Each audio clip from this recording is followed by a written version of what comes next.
संसद का मानसून सत्र शुरू हो गया है और सभी पॉलिटिशियंस ने अपने अपने मुद्दे तैयार कर लिए हैं। राजकुमार रोध का मुद्दा साफ और स्पष्ट है और वो है भील प्रदेश का, जिसे लेकर आवाज मुखर कर चुके हैं वो पहले ही सोशल मीडिया पर। नमस्कार, संवाद पर आपका स्वागत है। मैं हूं चेतना शर्मा आपके साथ। और जिस तरह से सोशल मीडिया से मैं जो मुद्दे लेकर आती हूं आपके लिए, आप देखिए, इसमें भील प्रदेश की संदेश यात्रा का जो महासम्मेलन हुआ था, उसमें ये शंकर सिंह वाघेला हैं, पूर्व मुख्यमंत्री गुजरात के और केंद्रीय मंत्री भी रह चुके हैं पूर्व में। वो क्या कह रहे हैं, एक बार सुनिएगा। मैं कांति भाई के तकरीबन जब से वो पार्लियामेंट में जीते थे तब गांधीनगर मिलना हुआ था। मैंने तकरीबन 30 साल पहले गुजरात में जितने आदिवासी समाज से एनजीओ या जो लीडर थे, इनको बुलाकर मैंने कहा कि इस समाज के लिए क्या करना चाहिए, आप बताइए। और ये मीटिंग के बाद आदिवासी समाज के लिए महाराष्ट्र पैटर्न था, वो पैटर्न हमने गुजरात पैटर्न करवाया। मैं गोधरा से पार्लियामेंट में था, तब बहुत नजदीक से समाज के बीच में समझना देखना मिला। आदिवासी या भील प्रदेश सिर्फ भाषणों से नहीं होगा।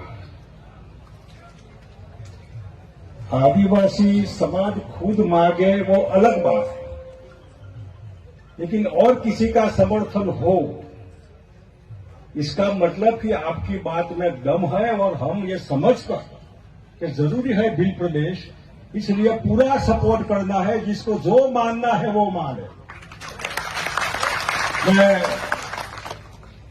अभी रांची गया था, गुरुजी मेरे साथ पार्लियामेंट में मिनिस्टर थे। लाइफ पूरी इन्होंने उस अपने प्रदेश के लिए, उस रांची एयरपोर्ट का नाम बिरसा मुंडा एयरपोर्ट, इनकी प्रतिमा। और यही गुजरात में तकरीबन 27 असेंबली सीटें और 10-15 जहां ये समाज वोट करे वो जीते। ऐसे तो ये टेक्निकली कैसे प्रदेश बनेगा उसका अभ्यास करना चाहिए, सोचना चाहिए, कॉन्स्टिट्यूशनली सोचना चाहिए। हो सके तो मैंने कहा था कि राष्ट्रपति हमारी अभी अपने समाज से है, तो हमारे लीडर जाए, जो भी दूसरे इसमें सहमत हो, कोई भी पार्टी का एमपी हो, एमएलए हो, लीडर हो, आखिर जाते जाते आप हमारा भील प्रदेश का समर्थन करती जाइए। ऐसी रिक्वेस्ट, ऐसा मेमोरेंडम इनको देना चाहिए। ये मैंने किसी को कहा था, आप कांति भाई को भी आज कहता हूं कि लीड लीजिए, राष्ट्रपति को कहिए कि आप अपने हिसाब से भील प्रदेश का समर्थन के लिए क्या कर सकती है, अपने सरकार के ऊपर क्या दबाव डाल सकती है, करते हैं तो आप बताइए। और उसके पहले एक नक्शा बनाइए। मैंने जो नक्शा बनाया था, महाराष्ट्र, गुजरात, राजस्थान, मध्य प्रदेश, आधा हिस्सा राजस्थान, आधा गुजरात और मध्य प्रदेश का काफी शहर है इसमें। राजस्थान और महाराष्ट्र पार्टली है। 58 असेंबली सीटें, शायद 58 इसमें असेंबली विधानसभा की सीटें आती है।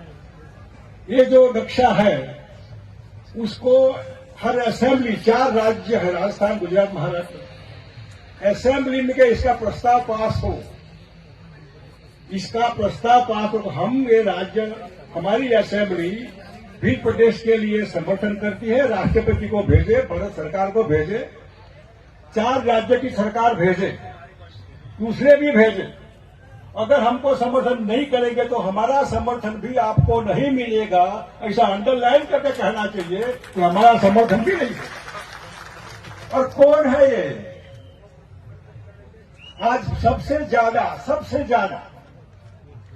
ज्यादा जिसका कोई मालिक नहीं है सिवा ऊपर वाला, ये आदिवासी समाज। लाइट है नहीं है, टेलीफोन का रेंज आती है नहीं आती है, डॉक्टर है नहीं है, शिक्षक है नहीं है, रास्ता है नहीं है, बस है नहीं है, पढ़ाई की व्यवस्था है नहीं है।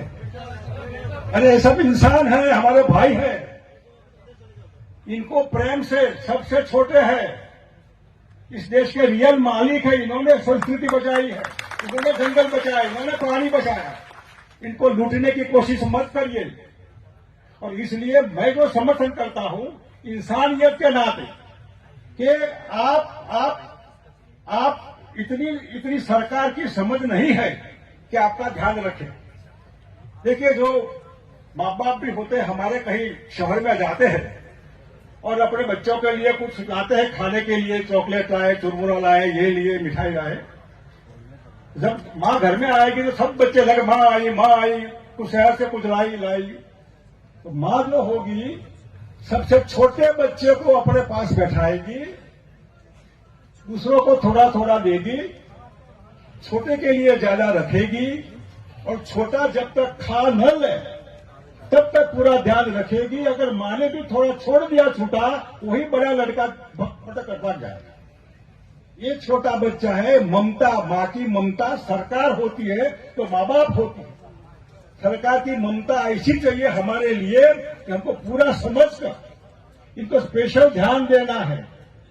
इसमें आईएएस, आईपीएस बहुत हुए। बाबा साहब का जो कॉन्स्टिट्यूशन में आपने कोटा रखा है, अच्छी बात है। देखिए, ये रिजर्वेशन नहीं होता है तो आईपीएस, आईएएस नहीं होता। तकलीफ एक बात की है, मैं कई आईएएस, आईपीएस को जानता हूं, मेहरबानी करके आप ट्राइबल हैं मानकर चलिए, अपने भाई बहनों से दूर मत रहिए। आप ट्राइबल नहीं है ऐसा मत कहिए। ये थे तो आप आईएएस, आईपीएस बने, अब शहर में आए, बाबू बने, सुखी हुए, इनसे दूर मत रहिए, इनसे प्रेम से बुलाइए और इनको सबको और तैयार करिए। दूसरे भाई बहन है, इनके लिए आईएएस, आईपीएस कैसे हो सकते, इनकी चिंता करिए आप। और इसलिए मेरा जो भील प्रदेश का समर्थन का मतलब है कि आपका राज्य है, अब कंप्लेन नहीं करना है, कंप्लेन करनी है तो खुद को करो। सॉल्यूशन भी आपका भाई जो बैठा होगा, मुख्यमंत्री, होम मिनिस्टर, जो भी होगा, सॉल्यूशन वही है। तो वो अच्छे लीडर मेहरबानी करके नेता अच्छा पसंद करे। अगर वो चीटर कंपनी आ गई तो आपको भी लूटेगा, आपका भाई सबसे पहला हमको लूटता है। इसलिए अच्छे लीडर हो, जिनको मानवता हो। कोई आए, गरीब आदमी आए, इनको कोई है नहीं, इसलिए हमने देश में आरटीआई का एक्ट लगाया। मैं गुजरात में था तो कोई दाहोद से कोई आता, साहब वो मैं बाबू के पास गया, उसने बोला कल आना। मैं कहां से कल आऊं, मैं कहां रहूं। मैंने गुजरात में समाज को रहने के लिए रैन बसेरा बनाए थे, हर जिलों में रहिए, यहाँ धूप में मत पड़े रहिए, बारिश में मत रहिए यहाँ। तो पूरे समाज के लिए जिसको फीलिंग हो अंदर से, ऐसे लीडर पसंद करिए जिनके प्रेम हो हमारे लिए। अगर ये प्रेम नहीं होगा तो कोई मतलब नहीं है, वो भी हमको लूटने वाला होगा।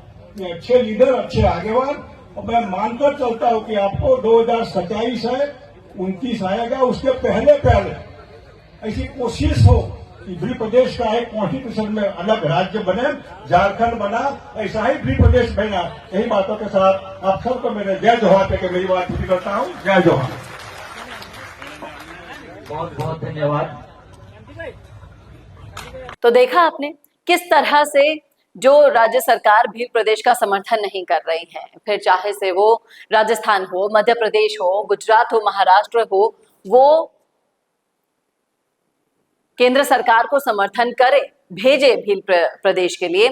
आदिवासी इस देश के वास्तविक मालिक हैं। उन्होंने संस्कृति, जल, जंगल, जमीन की रक्षा की है और ये सब मिलकर अब देश की महामहिम राष्ट्रपति महोदया को भील प्रदेश राज्य बनाने का प्रस्ताव भेजने वाले हैं, जैसा कि उन्होंने इस वीडियो में भी कहा है।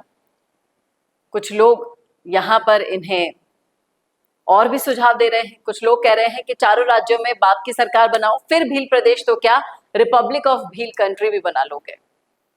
कुछ कह रहे हैं कि भीलों के पूरे आरक्षण का पूर्वी राजस्थान का एक समुदाय लाभ उठा रहा है और इसको ठीक तरीके से एसटी रिजर्वेशन में बंटवारा किया जाना चाहिए। पहला हक जो मूल आदिवासी है उन्हीं का ही होना चाहिए, जिसे जमींदार लोग छीन रहे हैं। कई पूर्वी राजस्थान के नकली आदिवासियों के लिए यहाँ पर ज्यादा बिगुल बजाया जा रहा है, क्योंकि कहीं ना कहीं आदिवासियों में पढ़ाई की कमी के कारण अपने अधिकारों के प्रति